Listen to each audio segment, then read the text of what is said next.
12वी वेळ होती 12वी. याच्यापूर्वी 11व्याला साहेब आले.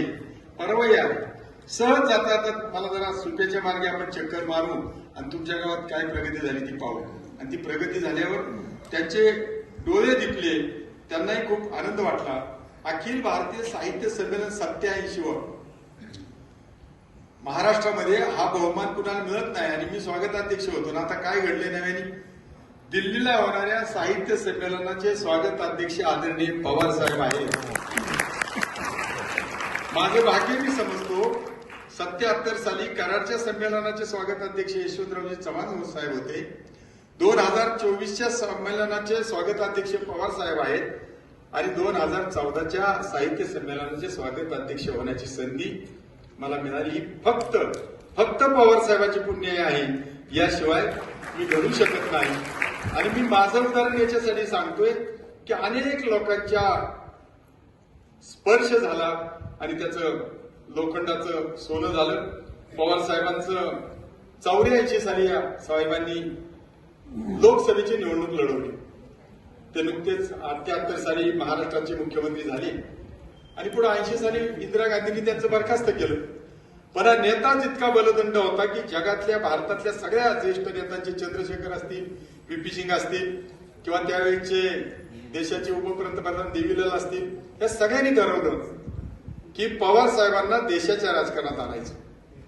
आणि म्हणून 84 साली त्यांना लोकसभेला उभं केलं. लोकसभेला उभं केल्यानंतर इंदिरा गांधींचा वध झाला, खून झाला. इंदिरा गांधीवर गोळ्या झाडल्या आणि प्रचंड लाट निर्माण झाली राजीव गांधींच्या बाजूनी. अशाही स्थितीमध्ये इंदिरा गांधींच्या वधानंतर पवार साहेब निवडणुकीला उभे राहिले आणि त्या लाटेच्या विरोधात देशामध्ये विरोधी पक्षामध्ये पहिल्या क्रमांकाने, देशामध्ये दुसऱ्या क्रमांकाची मतं घेऊन पवार साहेब विजयी झाले. मला सांगायला आनंद वाटतो त्यावेळेस पुरंदर तालुक्याने बारामतीपेक्षा त्यांना अधिक मतदान देण्याचं काम केलं. आणि मग पवार साहेबांनी असं सांगितलं पुरंदर उपसाचं सांगताना की माझ्या जीवात जीव असेपर्यंत पुरंदरचा माझ्यावर प्रचंड उपकार आहे, मी या तालुक्याला काही कमी पडू देणार नाही. तशा पद्धतीचं त्यांनी अनेक वर्ष आपलं काम केलं. मी विकासजी 84 सालचा किस्सा सांगतो. साहेबांनी निवडणुकीला उभं राहायचं होतं आप्पा आणि मी सदाशिव अण्णा, दादा भगत, दिलीप दादा, लक्ष्मणराव चव्हाण, आम्ही 4-5 सवंगडी. आणि साहेब म्हणले निवडणुकीला उभं राहायचं, आपल्याला खर्चाची तरतूद केली पाहिजे. म्हटलं साहेब केली पाहिजे.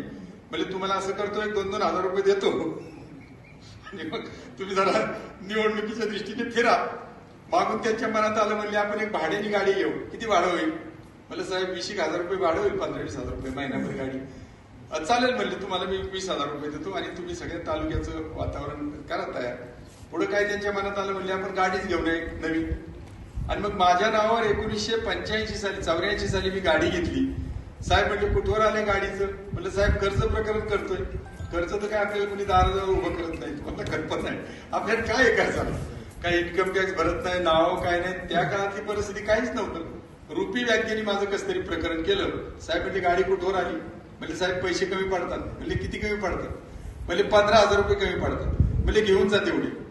मी जे सांगतो आपण, मी वर्गणी जमाच करतो. आता सुद्धा या कार्यक्रमाला आमचे आहेत ना माणिकराव झेंडेंनी मदत केली.